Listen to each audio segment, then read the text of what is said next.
Can I start this one? Yep. Yes? We're going to touch it down. Alright, start.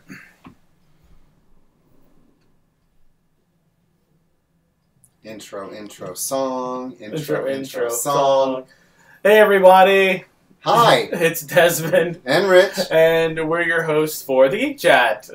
Thank you for joining us on this beautiful. It's been a really nice Friday. Is it? Yeah. I haven't been outside. Oh, he's been trapped in the, what is it, in the store. That is right. But I'll tell you, I've been outside. It's been fantastic. So welcome again to another episode of the Geek Chat. No sound in here. There's no sound in there. There should be. How weird. That's not good. No, it's not good at Hey, all. can everyone out there hear us? They should be able to hear us. That's so weird. Oh, you want to turn and see if the mic is if the sound is on. Sound is up. So on the top, you'll see little speaker buttons.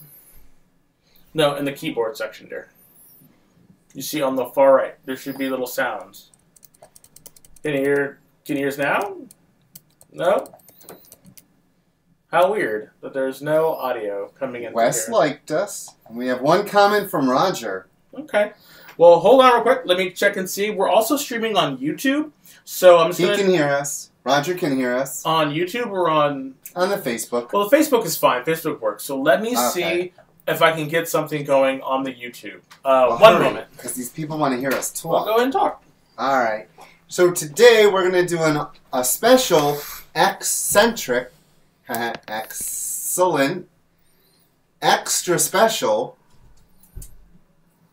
episode of the Geek Chat all about the X-Men. Because I love the X-Men, and Des loves the X-Men, and you love the X-Men, and we watched the X-Men trailer, and I cried, and we watched The Gifted, and we cheered, and we read the X comic books, and they're all over the place. And we have some Uncanny X-Men coming up in just a month. Is it working? I just have to change something real quick. All right. So welcome, everyone. We're here every first and third Friday of the month. We have a set schedule now so that you know when to tune in and watch Desmond's big head on the screen try to fix stuff and his giant head. Let's see who's joining us. We have one person, it says. Oh, two people. Let's see who's joining us. Oh, I gotta turn my ass off. Hold on. Okay, there we go. Kook says, I can hear you. I'm just getting some tissue paper. Very funny.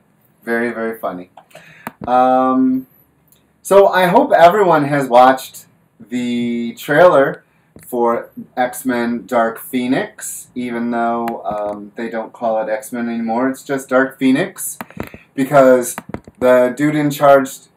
It's like Logan. Logan is its own movie. Well, this is its own movie. Actually, it's called X3. You've already done it, but we'll wait till Des can start talking as well. Yes, Desmond's shirt looks familiar because it's yours. And he found one of your hairs in it and freaked out. I didn't freak out. He freaked out. He was like, ah! I was like, is this Cougar? Is it Olive? I'm not sure. Oh, it was totally one of each. Are you done? Almost. Keep talking. Oy vey. Rich, it's only in Australia. I don't know what that is. So, let's see. We'll be discussing X-Men Blue's final issue and how it really doesn't match up with Extermination. We're going to talk about Shatterstar's first issue. We're going to talk about the What If X-Men, which was a very weird book. And X-Men Red, which is one of their best books, and I have a feeling it's going to be going bye-bye. And X-Men Black, which starred Magneto. And next week is X-Men Black Mojo, which should be interesting, considering what's going on in Shatterstar.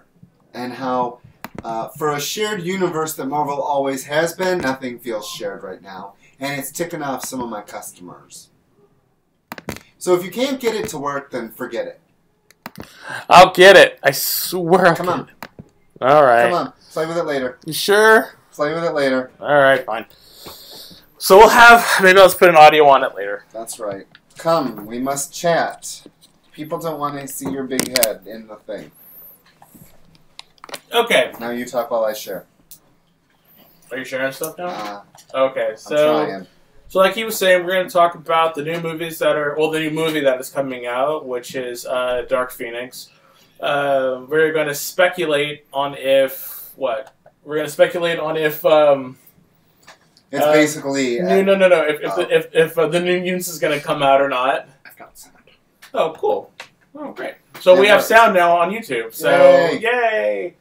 So here's hoping that, folks tuned in and stayed.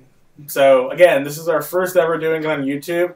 If you want to watch it on YouTube, go to YouTube, search The Geek Chat, and you'll see us live streaming. So, definitely try. If you like it, like and subscribe. Let us know. We're trying to be all different places to everybody. So let's see, because we want to try to get as many people as possible. So again, talking about the movie, we're talking about what's been going on in the comic books right now. Going to reminisce a little bit, and we're going to talk about like our favorite teams. We're going to ask you what your favorite teams are. Possibly let us know what your favorite characters are. We're just going to talk X-Men. I missed the X books. We sat about a month ago, maybe. What do you mean you missed the X books? I mean, they're here. We have no, like a ton of them. They're not. Oh shit. They're not. I remember, like, we don't need all... We're going back in the Wayback Machine. We're going back in the Wayback Machine. So, first, let's just start talking. I love the X-Men. Always loved the X-Men. X-Men was one of the first comics I ever read. I fell in love with this blue mutant named Mystique and how she tried to kill everyone. And I was hooked. I went back and I bought a whole bunch of old issues. It used to be you could go to find them in the really cheap dollar bins. Which was amazing. I do miss dollar bins and comic book shops. Yeah. And I just learned that this people complain there's too many books. Not for an X fan. If you're an X fan, you have fans on each team. Like when Peter David took over X Factor and made it into a government book.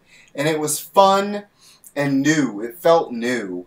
The blue and the gold. Remember the blue and the gold? Of course. When Emma took over... I bought all 5 of those covers.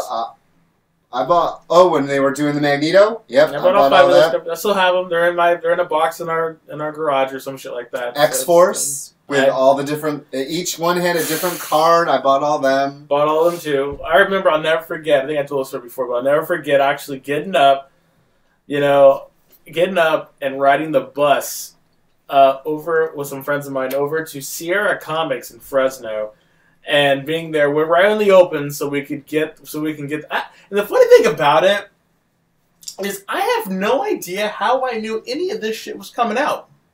Like there was no. I mean, I read Wizards, the magazine Wizards, and I collected those, and so I really had no idea when shit was coming out. But as a comic book fan, I knew. Yeah. See, I still don't remember how I knew. My store he had his little flyers, or like we do here, pull lists. So you would know, you'd be like, oh my god, I want this. Or a lot of it was Wizard, because Wizard you wanted to read to see what the hottest thing was, because you're like, I gotta read this. Yep. So Wizards was really freaking cool. So I used to have a whole bunch of Wizards magazines, and I used to read them, cover to cover. It was great. And then I remember I had a huge stacks of them, and I had a yard sale, and I sold them all to this guy and his son. His son was maybe 10, and he was so excited by them, and I sold them all to him for $5. And I was just like, here you go, kid, enjoy. You passed the reading on. That's awesome. Yeah. But I had no idea how, it was just long before the internet. So it was comics spread from word of mouth. So it was like when you knew what was coming on, then someone would tell you, "Oh, this is really cool," or did you hear about this? And I guess maybe the comics. Well, the ads in the back. There used to be a lot of ads in the back for comic books. Yeah. For storylines. Do you remember during the Mutant Massacre they had it was a one-page ad, and it showed all the different books that connected, and what you would read, and the order you would read it. And you didn't necessarily have to buy all the books, but I always wanted to see who picked it, like who showed up. Like when Thor showed up to save Angel, or Power Pack, and Scott and Jean showed up in Power Pack because... That was so weird. What was? Just, like... Why Power Pack was part of it? Well, okay, so Mutant Massacre was weird. You know, what is it? Acts of Vengeance was weird. Yep. Like all those old things, those line-wide... Atlantis Attacks. Remember that one? Bizarre. I had no idea what the fuck was going on. The one where... What was the one where Karma was all chubby? What was that one? That was actually after... Was that the prequel with the Mike Mignola covers? Was that the prequel to the Asgardian Wars? I have no Because idea. she ended up getting really big and then had to walk through the desert with... Yeah, because he lost all this weight. She lost all the weight. Yeah, I never forgot that. I was just like, what kind of comics... Shit? What? I had no idea what was going on, everybody. Yeah. I was just like, what is going on? I have no idea what's happening. What? I don't know. But anyway, so we digress. So that was kind of a nice way of coming back and thinking about how you know, comics have changed and and I'm going to say our because Rich and I don't know what generation he's from. I think it's the 40s, but I'm not sure. You're a baby boomer, right? I am. No, but we grew up in a different time, you know, and enough of the kind of Wayback Machine and lamenting about what is. Let's kind of talk about what is now and what's going on in the current X books. So to get you caught up, if you're not knowing anything about the X-Men, Marvel is coming out of a huge time when they didn't even want to really... The X-Men were not big to them. And despite everyone that wants to say it, the evidence is there when it came to the Inhumans. They tried to make the Inhumans something they weren't. Tried to make them fetch, and I was like, no. The books were just not very good. So, X-Men Gold... Actually, I'll challenge that. I don't think the books were necessarily not good. I just think the characters were not that good. And they didn't resonate. Yeah. And I just think I think Marvel was really trying to quickly spoon feed there you people, go. Thank you. An X-Men history that was not the X-Men. And I think, I think they basically just said, well, they're kind of like the X-Men. Let's just throw shit at the wall and see what sticks. And they really pushed it hard. In TV and in movies, so in all of their media presence, they pushed it really hard, and you can see that the people were not buying it. And I tried. And that's the thing. Like I tried really hard to enjoy the Inhumans books. I really tried because I liked some of them. But they always worked better, in my opinion, in the background or the royal family. Well, yeah, the royal family itself were always good. But I didn't really need to know anything about anyone else because I had the X-Men, and they were just a poor man's X-Men. Right. And I think people reacted that way with their wallets and just with their reviews of the comics. They just weren't compelling, And the funny thing is, Marvel had spent a good couple of years before that trying to build up Hope. So we had the baby Hope in Cable going through time trying to save the baby. I actually kind of like that. Hope came, and then they tried a new generation because there had not been a Generation X. This was after like M Day, where all the mutants were killed or erased by Scarlet Witch, and then there was like only 198 mutants and shit like that. And then so she was supposed to be the Great Hope. Yeah, that reignited the X gene. And then she had the 5 lights, which were the new students who were gone, which did not work because none of them really were. They weren't exciting at all. I mean, there was the blue girl who could fly fast, the guy who was basically Wild Child, the tortured artist. Like I don't even remember the other two. Oh, Oya, who actually became something when Jason Aaron took her over. And the speed guy who was dying or something. Yeah, so, and then you've come to find out the idea of the 5 lights were actually the Phoenix 5, but they decided not to go that route. I kind of like the Phoenix 5, though. I kind of like the Phoenix 5, but mostly because of what they were trying to do with everyone, and I thought it was an interesting story who they chose to be the recipients of the Phoenix Force. I thought that was an interesting story. But and then it became X-Men versus Avengers. Yeah, well then it became X-Men versus X-Men, and I think the thing people are really over, especially just in all comic books right now, is we're sick of our heroes fighting our heroes. And for X-Men, it got to a point where, yeah, it was hero versus hero. Like, Cyclops killed Xavier. And that, okay. Which is weird. Well, then everyone died. So you had... It just felt like Marvel had it out, because it was like death after death after death after death. Which is fine. I'm fine with that. I just thought it was really weird that Scott was the one that killed him, and it's that whole thing solidified his downward...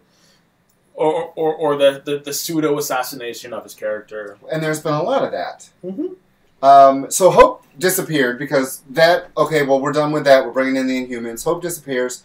So then Beast Marvel decides, let's bring the original 5 back into this time now to teach them the ways that they're doing wrong, I guess. I mean, I think that whole thing sounded better on paper. Well, it also, in the back of the last Blue, Blue was only supposed to last like 16 or 18 issues. So I think the idea was on paper limited, and then they decided, it's working, let's keep going. Yeah, it was selling. People seem to like this nostalgia. People are liking to see what's going on. Let's have some fun, and that's the best thing about time travel. Is you can just kind of retcon all that shit out if you don't like it. So I think people just kind of got drunk on their own. You know, let's just see where it goes. But the thing that annoyed the shit out of me to no end was an X-Men Blue before the last X-Men, the new X-Men, where it was about the 05, and they were... When it was all new? New X-Men? All new X-Men, it was the 05. And then at the end, they ended that, and they went back to their time, and the timeline had corrected itself. So they had become the 05 out of time, because the timeline they came from had corrected itself. Right. So, and then at the end of this one, now we're going to go into our comic review real quick. At the end of this one, which is the last issue of X-Men Blue, they're going back. And it's like, well, why? You've already established that there is no back to go to, and then they say, oh, we're going to stay here for a while, which leads into Extermination, in which Cable, I guess, young Cable... Spoilers, by the way. Well, fuck it. Young Cable is supposedly collecting the 05 to make them who they are supposed to be, and then he's going to ship them back. I'm assuming that's what he's doing, because we see that he's capturing them and then, like, changing them, and I guess he cut off Warren's fire wings, and in this issue he's getting his normal wings back, and he keeps calling the computer Professor. So is this Professor X? So I just don't like, and so I'm up for a good like mystery, but it seems like Marvel, like for whatever reason, is not. They don't seem to care about their own continuity. We'll get to that in a minute too. And I'm just like, okay, so I don't know. It's just weird. It's weird to me, like reading all these books. And it just seems like they're all so shattered that there's not even a sense of trying to maintain any kind of continuity in it. So in Domino's annual, Domino and Nightcrawler set up a self-help group for mutants who look different. So like a Heroes in Crisis? Yeah. No, these are just people that don't. So in it, Stacy X is there, and she has lost her powers, so she's trying... She liked the way she used to look, so now she's trying to get used to not having powers.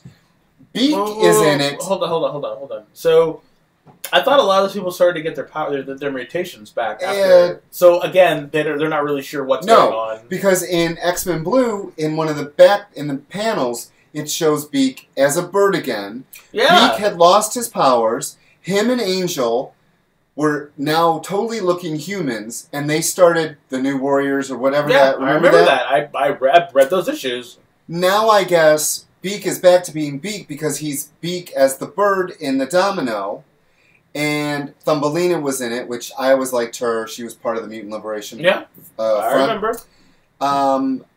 So things are back to normal, and then in Weapon X, this week's Weapon X, the original Pyro, who died of the legacy virus years ago... Was he a clone? Just shows up, and he's now bad, and he's hanging out with Sauron and Hairbag from... Oh, God. From the... Hairbag. Really? Nasty Hairbag? Boys. Yep. Oh. And in this, William Stryker now is he's mostly robot. So it's like a Cameron Hodge kind of thing? Yes, exactly. And I'm like, Marvel, make up my mind. Are these people dead? Are they alive? Like, I think when Necrotia. When ooh, is it a thing from Necrotia and he's still alive now? I think they're all just to die. That's the weird thing. It's like, what is the purpose? So I think when Franklin Richard put the world together, Marvel said, fuck it, if you want to write it, write it. And it's making no sense as to anything going on. I think Marvel editorial was just like, just write it. Yeah, I really think that. Just as long as you, spell your shit right, it's fine. Because one of the things that the connection between X-Men Blues 35 and 36, 35 showed us, did you read 35? No. 35 showed us that the older Archangel is collecting the Disciples of Zorn. And wasn't that a show on Fox? Is now, right, the Disciples of Zorn. And like, hi Emily, hi Ben. Hi everybody. So now the young angel is supposed to watch over this flock if the older Archangel can't.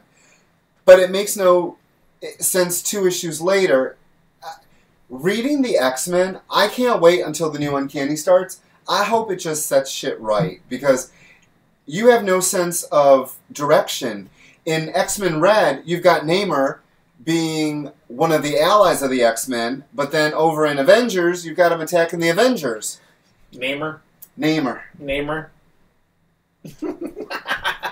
always liked Namor. Shut up. So anyhow. So X-Men have always been sort of a clusterfuck, but it seems like it's more clusterfuck now. It really is. And some's kind of like, which is suffice to say that X-Men Blue moves into Extermination, which is the big X-Men thing going on right now, in which they're trying to, I'm assuming they're going to sing with the O5, and I know people were, and I know, it looked like X-Men Blue was weird, but I have to understand, X-Men Blue took place before the events of Extermination, although I'm assuming that is the case only because Bloodstorm is in it, so I have to make the assumption, not that they told me. I'm just thinking, okay, well, she's here, so it must be before because she was killed in this one. So it's like, okay, fine. I can make that assumption. You don't have to tell me that. But at the same time, I'm just like... Why are we on issue 3 when the last issue of X-Men Blue came out? It's just this weird... Yeah, it's just like, okay. Because this Extermination needs to finish before Uncanny starts. Well, let's not even talk about people finishing books. So the Pepe Larraza is amazing. He's killing it on that book. And I have to admit, this... Out of all the X-Men events that they've had in a long time, I was about to sleep on this, and then I saw who it was because I'm not gonna lie, I really don't know anything about Ed Bryson, but I love Pepe Larraza, and so I didn't realize that he was on it. So I originally started reading this because of the artist, and then I started reading the book, and I was like, okay, this book is not bad. It seems like they're trying to clean up a little bit. I love seeing Ahab and the Hounds. I love Ahab. I love seeing the 2 mutant twins, the kids that they introduced. I kind of like what's going on in this, although it seems like there's a lot of shit going on with young Cable doing his thing, and then Ahab, and I know that out of here we're gonna get X-Force. With young Jean being, I have no idea what's going to happen, but I know that young Cable's going to be on here. But it was cool seeing Jean. But if you look at it, it kind of looks. I thought it was Hope. So did I. Months ago when we ordered it and we didn't know anything about it, we just saw the cover. I'm like, oh, Hope's back, cool. But why? But why is Shatterstar in his old costume. I don't know. Just I thought that and Thunderbird is in his old costume too. I think that Mark Brooks just wanted to do a classic cover. I think he did too. Although in the actual issue, Sam is in this costume, so it's just all over the place. So it's like, what the fuck ever, just have fun. I'm enjoying this so much right now. I'm really enjoying this as an event, and I haven't enjoyed an X-Men event like this in a while. And hopefully it will clean up something as it goes into Uncanny. Do you want to know my problem with Young Cable? What? It has been established in his own book that just came out within the last year. He was the keeper of time, and he's going through all these different times. And the very last arc of Cable, which was a great arc, went through his different time periods. It set us up with Red and Slim. It set us up with when he did the New Mutants. I like Red and Slim. The whole thing with him trying to keep Hope away from Bishop. And then he gets shot by his younger version. And it's like, to me, you had better explain how, because you've already, in the last decade and a half, explained why Cable knows the future and what's coming. And he even talked about it when he was in the Uncanny Avengers. So I'm having a problem with this Young Cable, and I hope by the end of Extermination we get a clear reason as to what and why he's doing this. So Emily says, this is why I haven't been reading X-Men. Too unclear about how they associate and the point of each title. I want to say there used to be a reason. Each book used to have its own idea. Or its own identity. Its own identity. Like, you could pick up a book and know what it was about. So every time someone always says, because a lot of retailers and a lot of fans that don't read X-Men always say there's too many X books. And I would say, no, there's not. There can never be enough, because you have Excalibur, you'd have New Mutants, you'd have X-Force. Mm-hmm. Each one is different. Each one has different characters on it. Half the time Wolverine was on each team and you never understood how. But you just said, okay, it happens. And I agree. Right now, there is no difference between Gold and Red except for quality. With Red being miles ahead. So I want to ask you, you stopped reading Gold. Gold, from a lot of my customers, is the book they love the most because it has the classic characters. Ugh. So I don't know if a lot of their basis is because it's the characters they love, or actually the writing. It's the characters they love. I'm 100%. I can answer that. People like seeing familiar faces. And I gotta say, the writing on Gold has been some of the worst. I don't know why they brought in half the things they brought in. What the hell was Rachel, Prestige? Whole thing, a mess. I just think the reason why they did that is because they wanted to give Rachel an identity. And I don't know why they feel they need to do that, because she already has multiple identities. She was the only person that was able to control the Phoenix Force. Yeah. Well, except for Jean now, I guess. Because I guess Jean was the one... remember, they kind of retconned the fact that Jean made her unstable, but it actually held her back. Because Jean was this Omega level, like... I guess double Omega level. I gotta say, if you're not reading Red, pick up the first trade. Red is the first X book in a long time. It feels like an X-Men book. It feels like an... Even though there's really no X-Men except for, Gambit's in it now, Storm's in it now. But, it started off, Nightcrawler was it. And it was Jean and Nightcrawler. And it's felt... You know what I love about Red, this book right here, is it was one of the X books... It was one of the only X books that felt organic. Yeah. Although I do have to say, Trinity, just doing... I think Trinity. Her name is Trinity, right? No, it's not. Tinery? It's the one who can talk to machines. Her name is Trinary. Yeah, Trinary. Because she can talk to machines. And it's like, she's a Mary Sue. She's doing so much cool shit without any training. And it's like, that's another thing. It's like, I cannot wait to have mutant power, because then after that I can do fucking anything. It's like, I get mutant power, cool. I can do trigonometry in my sleep. Mutant power. Mutant power, man. Yeah, I can fly a plane. Mutant power. True. I agree there. But overall, it felt organic. It feels like the old family used to, the family aspect. And it's a great story, and it has Cassandra Nova in it. And it's on the 8th. And the thing I love about it is it's not this weird... So, and Bendis had this problem. And Bendis had this problem in which he would... he couldn't tell a condensed story. He had to have the talking heads and do these sprawling conversations. Tom King... Not Tom Taylor, sorry. Tom Taylor. Tom King's are bad. This doesn't have that problem. It's like everything is happening, and it feels like it's happening for a reason. When Storm did her stuff and flew over to Genosha and like hit it with a tidal wave, and just like I don't know, something about this book it's just so much. It's just like a breath of fresh air in the X-Men and what's going on in the X-Men right now. Like this here is one of the best books. I don't think it's gonna go. Of course it's not. They're gonna. I think it's gonna end because of the new X-Men disassembled. I have a bad feeling. That's probably why Taylor didn't start to do something different, and he just kind of wrote this. I think it's going to be a nice 2-book set about Cassandra Nova trying to take over. Yep, but I really like this book. If you're not reading it, I definitely pick it up and trade it. If you're not, it's really good. And that's one of my favorite teen books. How many X-Men solo books do we have right now, or small teams? Miniseries. Or small teams. Like, so we have Gambit and Rogue. Mr. and Mrs. X. We have Shatterstar, which we'll talk about. Miniseries. Iceman's a miniseries. Is this a miniseries? Yeah. Oh, thank God. Because nowhere in here did it say, because we'll talk about fucking Rogue. Anyway, so Shatterstar... Because Marvel, for whatever reason, just for a long time, they just couldn't tell you if it was going to be a miniseries or not. And they're just like, it's a new ongoing. No, I believe all Marvel series are miniseries There you go. And so I was reading this, and number one, it reminds me a lot of Fraction's Hawkeye at the beginning.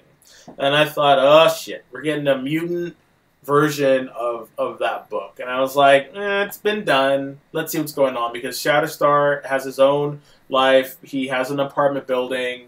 But the twist is he takes care of alternate reality people who have been stranded in this reality. I like that little twist. And I fucking loved that. Okay, so I think it's a really original little take on it. I was a huge fan of the Exiles, the original Exiles series. I thought it was fantastic. Reality hopping. It was like Sliders with X-Men. That book was amazing. I really, really enjoyed that book. It's 5 issues. Still. But then to have them say, okay, because for whatever reason, Earth 616 is a dumping ground for like all kinds of bullshit. Let's do a little story about that. So he basically takes care of folks in the apartment building who are people who are just displaced. And I enjoyed it. I enjoyed the characters that they met. There was a flaming power nun, who was supposed to kill this kid, but she decided to stay and be her friend. And I was just like, that's cool. And some other people are trying to these other guys from it looked like they were from a version of Weird World, and they're trying to write a sitcom. There's a lot of funny characters that were introduced. And then, his history comes calling, and I guess Shatterstar... Do you remember them? Mm-hmm. Do you remember them? Who? The ones that came for him? They looked familiar, but I couldn't place them. There was a small miniseries, and it was set in the annuals, and it was called Shattershot. And that's where they're from. Yes. Okay. Jay Lee fucking drew them. Sorry. And I love Jay Lee. Now it makes more sense. And so there's this girl or this woman who was the one who trained him, and her name was she had a really fucking cool name, but she was the one that loved him, and I don't know, Gringrave, and they talked about his love and how he's bisexual, and we see Richter, and why they broke up was because I like that, because the reason why they broke up was because which sort of reminded me a lot of Midnighter, because Shatterstar craves the attention and the accolations and stuff, and so they it was not enough for them for Richter because they didn't fight enough. And I was like, okay, but with this other girl that he was with, they fought too much. So it's like this balance. So basically, she comes, and her people come, and they kidnap people from his building, and he has to now go out and find them. So it's a fairly generic story of what's going on. But the thing that I did not like. So there was a character that they introduced in here, and it was the Night Thrasher from a different Earth in which it took place in the 40s, and it was a Night Thrasher basically from the 40s, and they brought him into the future, a various future, which was 616, so he could get medicine for Alzheimer's, and he was this older black guy who was really they fought with their fists, and we did this and we did that, and he didn't want to be pitied, and he didn't want to take the medicine, but he was from Earth 90214, and I actually liked his character. This is an old guy, but at the end when the fight comes, they didn't want to take him because he was old, yet he was able to kill one of the assailants, and I was like, this is really cool, but then this character died. And I thought, what a waste of a character. What a waste. Like, I would have enjoyed seeing Shatterstar with this old, ailing version of Night Thrasher going and fighting, against the odds.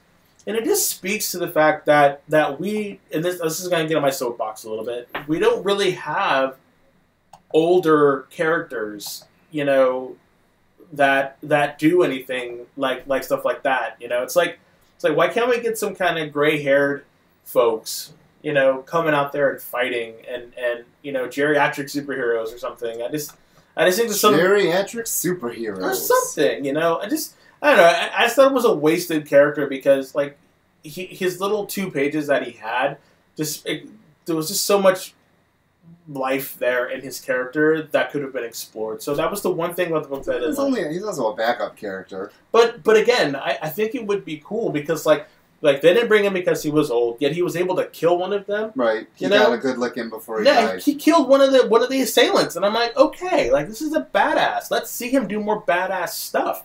But they killed him, and I was just like, but overall, I enjoyed the issue. I'm gonna pick up the rest of them to see what happens. It was a really good little flashback, especially. I did not catch that at all. Catch what? The shatter shot. They looked familiar. Oh yeah, no. As soon as I saw it, I was like, place it. I just couldn't place it. I'm so glad. See again. You want to go back and look at some of those old back issues. Yeah, and I'm like, that's good detail good detail and following continuity. You know what I loved about it? As soon as you open that first page, bam. It was, how do you say his name? Sandoval? Yeah, Sandoval. So I was a little sad because I love this artist, and seeing it totally 90s, and then it went into the now, but seeing him just over the bodies with the giant headpiece and the giant... And the flowing hair and everything, I was just like... Yeah, Sandoval does take it back to the 90s. So Emily says, "Welcome to Tranquility." Do you remember that? Simone wrote it. Yeah. Neil Gould. I loved that book. I thought it was fantastic, and I really wish they would have done more with it. Yeah, that was a good one. Mm-hmm. So I enjoyed Shatterstar. I'm glad they didn't kill Richter. I'm glad Richter didn't get maimed. I'm glad they didn't fridge him to tell the story.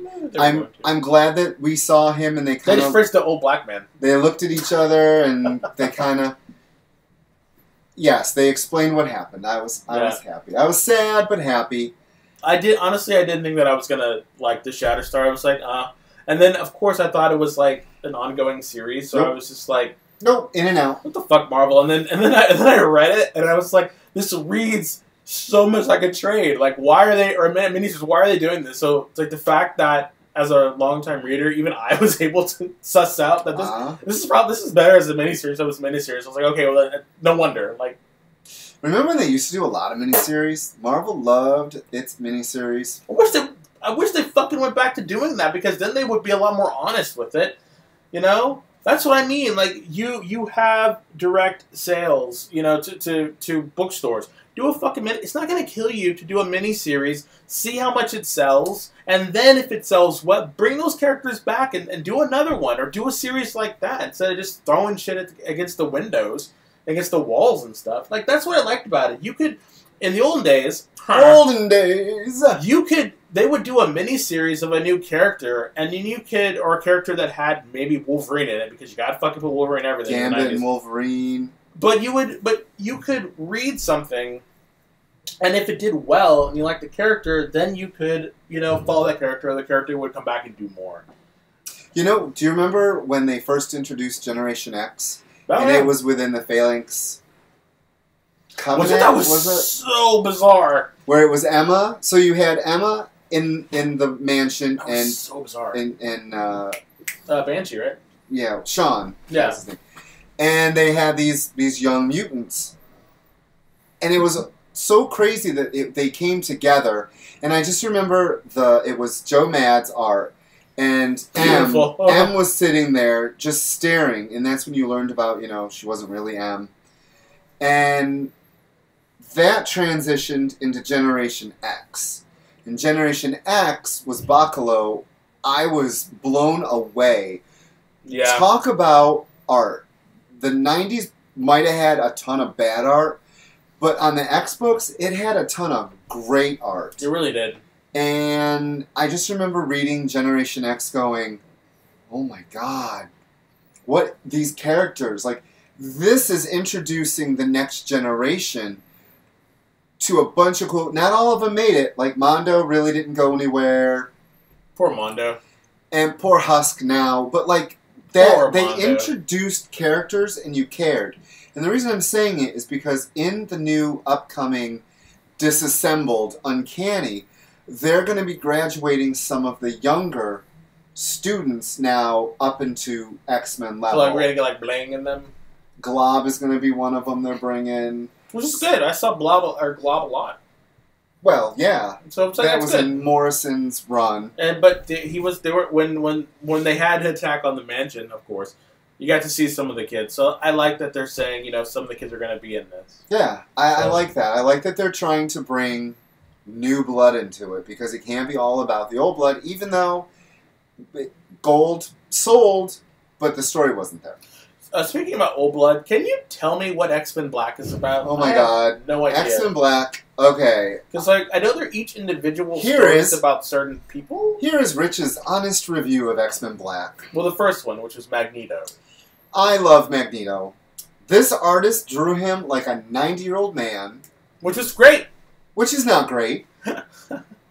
Because in no other book at all in the last 5 fucking years has he been drawn like this. The last time he looked like this was when Marvel tried to do their X-Men comic book he was a 90-year-old for the first man. movie. It is so Ian McKellen, whatever his name is. No.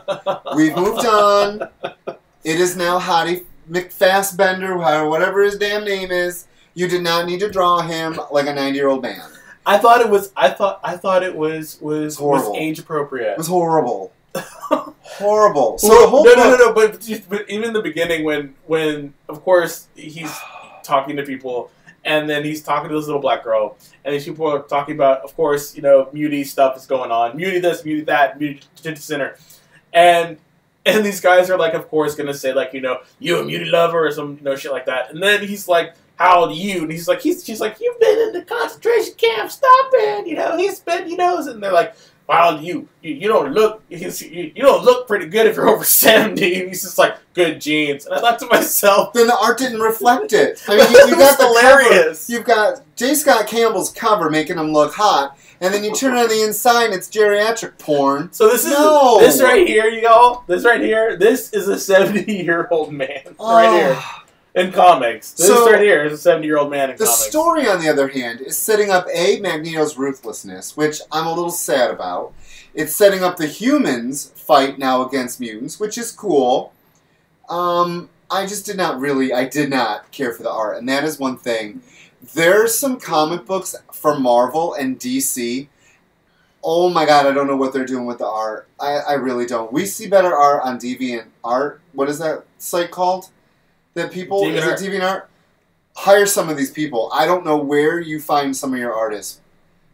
But it... Yeah. So what's going on? Okay, so the next one... individual stories, right? The way Marvel made it seem, they all were supposed to...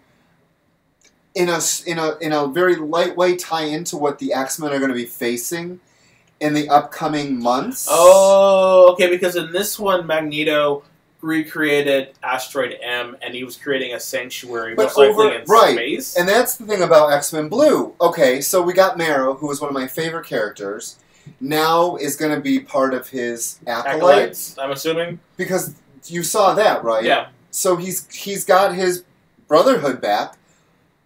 Okay, but in none of the promotional, images for Disassembled do we see that.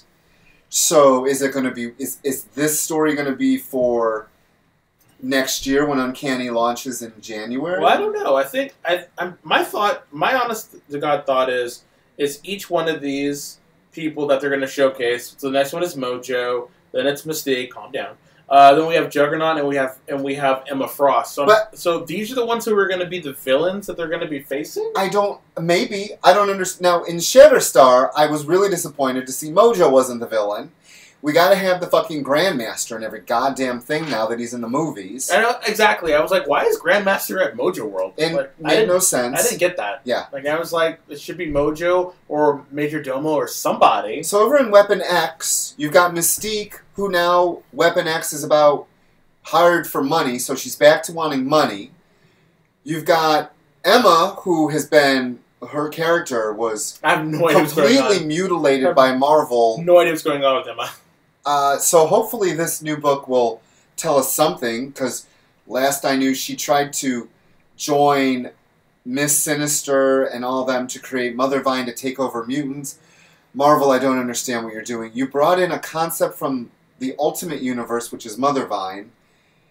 You've got Jimmy. Jovan really wants to talk about Jimmy, who shows up at the end of X-Men Blue to give Scott and Jean their kiss. Why is this character... No. No. I don't get it. I don't... Yeah. I was just like, I don't understand. Whatever. I love the X-Men books. And right now, if someone comes in here and says to me what's going on in the X-Men books, I'm like, well, which one? Yeah. Because you have no fucking clue what's going on in anything. Which one? And I've just been telling... Do you know what I tell my regulars? Uncanny starting up, start on that. Yeah. Because if you're looking to start something new, read the X-Men Blacks, because they're all one-shots, and then start Uncanny. I don't know. I was like, I didn't mind the art as much as he did. Oh, I hated it. And I was fine with, like, if they're just these really small character pieces about these individual people, I don't know. And like the backup story was... Oh, the backup story is going to connect all bad for Apocalypse's new... So bad. I thought he was a kid. He's not a kid anymore? No. He's whatever body he goes into. But he was that kid. He was reborn as that child, and he was going to No, that was a version of him. That was... what's his name? Phantom X saved him from becoming evil. Yeah, and so there's another version of him running around. Like, the art wasn't that good. I didn't get what the story was. He's in another dimension. He's becoming human again. I was like, I don't fucking care. I don't get it. I don't know, personally, if I'm going to be picking up any more of the X-Men Blacks. Not even the Mystique. Maybe the Mystique one. Okay. And the Emma. Probably the Emma. But okay. I was just like, I don't care, you know? I don't know. But these X-Men Blacks are just, I don't know. Maybe it's trying to get Marvel back in the black, maybe? I don't know, but yeah. We're not even going to talk about that book. Okay, and this book was garbage. Like, I don't like to say that about books, but this was a what if, and it was the X-Men. And you know, usually what ifs you talk about... Well, no, and usually they're about something specific that happened in the X-Men continuity, and then it's like, what if it changed? This book's thing is basically someone wanted to write Ghost in the Shell, but wanted it to be mutants. So the premise is that mutants in this world, it's not a gene, it's the ability to hack into the internet, like the Matrix almost. And so their powers so they're when they're not in the Matrix, they don't have any powers, but they're able to use their powers to go in there and then become avatars. And then so Domino goes in there and he looks like the Major from Ghost in the Shell, and then Cable's in it, and Professor X is there, and Magneto's trying to do something. It was just a clusterfuck of like all kinds of different ideas. And someone said, I think it'd be cool to do like, literally, a pseudo Matrix and Ghost in the Shell movie with the X-Men. You made it further than I did. I could not take the art. No, I read it all. You read the whole thing? Well, the reason why is because one of the artists is an artist that I kind of like and he hates, and it's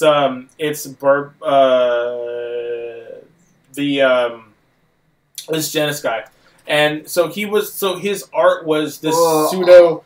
It was this pseudo sort of like manga style when they were in The Matrix. Yeah, The Matrix. And I was just like... It was the first couple pages, way too wordy. I didn't get it. I was just like, what is this thing going on? But the fact that they made mutants, that's their power, I was just like, no. Like, I want...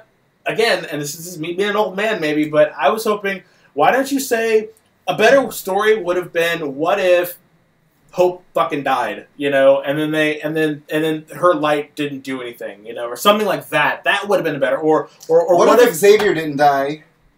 Someone else did. Oh, in the Phoenix 5. Yeah. Or what if there was the one that I just had and I thought it'd be really kind of cool, is what if Xavier would have died, what if they never got out of the one where Legion created the world. Oh yeah, that one. Age of Apocalypse. Not Age of Apocalypse. Age of X. Age of X. Like, what if they didn't get out of Age of X? Or some shit like that would have been so much better than whatever this was. It was gross. I was very disappointed. It's very disappointed. Speaking of what ifs, what if they remade? I'm going to lose power, by the way. No. What if they remade X3 and just called it Dark Phoenix with a new cast? So we're getting to the end of our time together, and so we're going to talk about the trailer for X-Men Phoenix, Dark Phoenix, Phoenix person, Evil Phoenix. Why can't they just stick to a fucking comic book? Why does Xavier have to fuck with her mind in every movie? What is wrong with her best friend getting hit by a car and that activates the powers? Simple stuff, really. You're not reinventing anything. What happened to the awesome costumes at the end of Apocalypse? Those costumes were the best part of the fucking movie, and then now we're getting some Black X wannabe Grant Morrison X-Men that they don't even look good. And I realize this is the first trailer because it leaked and they needed to get something out. And it was the... But how come... It's the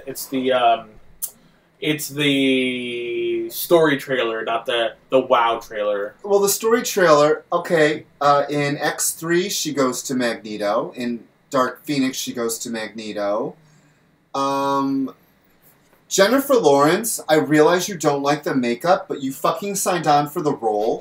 Mystique is blue. She, in any incarnation, is not human and does not want to be human. And this is the thing that gets me about Mystique, is... Y'all listening?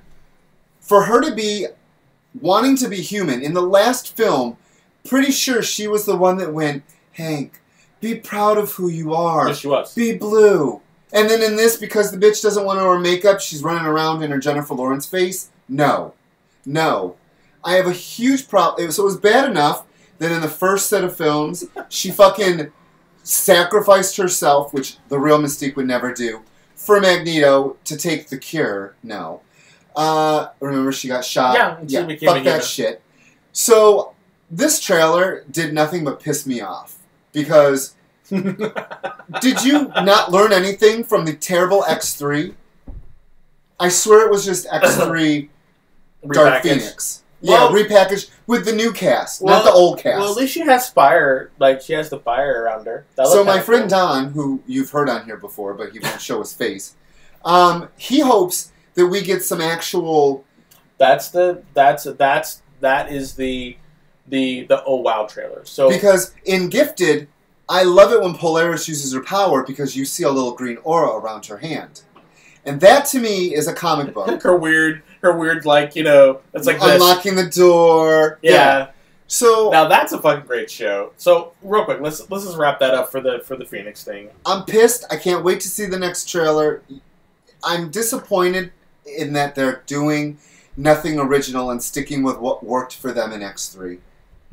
I think at this point they don't care because Marvel owns it. Yeah, a lot of my customers want Marvel just put this on Netflix. Let's get it over with and bring it on, Marvel. Well, I hope that the Phoenix rewrites history again, and they rewrite it so that it's the Marvel the Marvel timeline. Who knows? I think they're just gonna. I think what Kevin Feige is gonna do is just say like, nope, all that was a weird fever dream that Charles Xavier had. And this is what the new X-Men looks like. I hope. So, the last thing we're talking about is The Gifted is returned, and I absolutely adore that show. I think it's great. I hate the boy Strucker. I think his hair looks annoying, and he's a little putz, and I just don't like. I don't like him. Like I just don't like him. I just don't like him. Wow.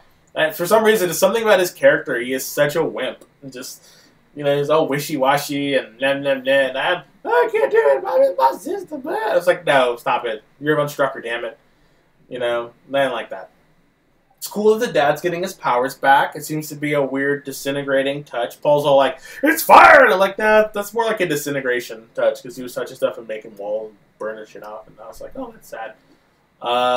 What'd you think of what's her name? What's her name? Renee or whatever. The high pitched siren woman. Reva. What did you think of her? They made her black. I like how they took a D-list character. Not even. She was in like 2 panels. She's the Black Queen of a comic book and turned her into this. This is the thing. I had no idea who she was. I love about the show, except for creating a character, which I still hate. Who? They created Lorna's boyfriend. That isn't a character. They created him for the show, and I feel like that was a misstep. But I love the show. I love the show because it takes the X-Men lore that we love, and it is basically the Mutant Underground with Morlocks thrown in. Because I don't need the big guns. I don't need to see them to enjoy the show. I'm loving that they're using Sentinels, but we're not going to get giant robots. It's Sentinel services with those cool little, rolly bots. See, that was a really good... I enjoyed that. That was a really good nod to calling them Sentinels, but then saying it's a service... It's like a police force, and I like that. That was really kind of cool. So instead of them relying on the giant robots, they actually are. I will say, I hope we get Ahab back because the plane was blown up. I would love to see him come back. Oh yeah, and a little bit more Ahab. I think it's going to be the reveal. You know why? Because the only other stuff. What's his name, Paul? Who? Ahab, the guy that was in. He was in Raising Hope, and he's in Walking Dead right now. Garrett Dillahunt. Yeah, Garrett. So that actor was also. I have a crush on him. He's so cute. He's handsome. He was on a show on TBS too, and the guest book. He's not going to be on it. I love the guest book. So I think that he will be returning because you realize the black guy. Remember his name, the black guy, the bald black guy who they completely fucked over in the first one. He was in the first episode, and I was just like, oh shit, is he gone? And they showed up in the second episode, and I'm like, are they gonna write this character out? I'm excited. We're going to be getting Morlocks. I'm excited that they talked about the other cells, the other mutant undergrounds. Do you think we're gonna get the actual mutant liberation front? I do. A version of it. I think we're going to get. They're not going to be in the costumes, but I think we're definitely. They could do power. They could do Wildside's power because he just distorts people. They could do a lot of it. But that's what I liked about. They could do Zero, who's just an android. But that's what I liked about her powers when she was doing that when she was making that note and everything was kind of warping around her, that was amazing effects. And those fucking cuckoos, I was like, y'all some bitches. So I was like, I am loving this show. Great show. It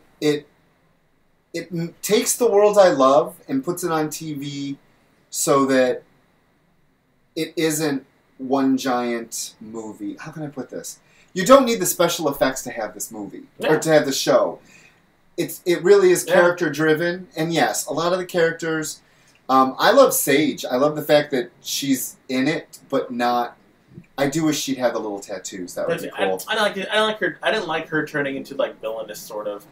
But I think all of them are going to be redeemed. Remember, she did it for Xavier. She turned to Shaw. I think that of course they're all going to have to get back together, or something's going to have to happen, and they're going to have to face her. You know, and the father's going to use his powers or something. I honestly think that the father and the daughter are going to use their powers against them. So who knows? But that's pretty much all we got for today, folks. For now. So thank you so much for tuning in. If you want to check out the YouTubes, go over there and let us know what you think about it. It's our first time streaming on YouTube. I have no idea how it went. I'm just kind of crossing my fingers, you know, praying to, you know, Nate Gray. I guess he's gonna be the mutant Jesus or something like that. So I don't know. I wish they would collect that. I loved when he was the shaman. But they're bringing him back. So if you haven't seen, like, he's coming back after Disassemble. He's coming back as the mutant messiah to like bring all that shit together. So we'll see what happens. But one last thing I want to say. It's not X related, but the Aquaman trailer is out. I loved it. He hated it. You go and watch it and let us know what you thought. And on that note, I'm Desmond. I'm Rich. We'll see you in 2 weeks. 2 weeks. We'll see you in 2 weeks. Oh, also, join the Geek Chat Facebook group. Let us know what you think. Join us on YouTube. Like and subscribe. We do this every 2 weeks. And we hope to see you again. I'm Desmond. I'm Rich. And we'll see you later. Bye. I gotta go turn it off. They're still streaming. Yeah, I don't know how to turn that one off.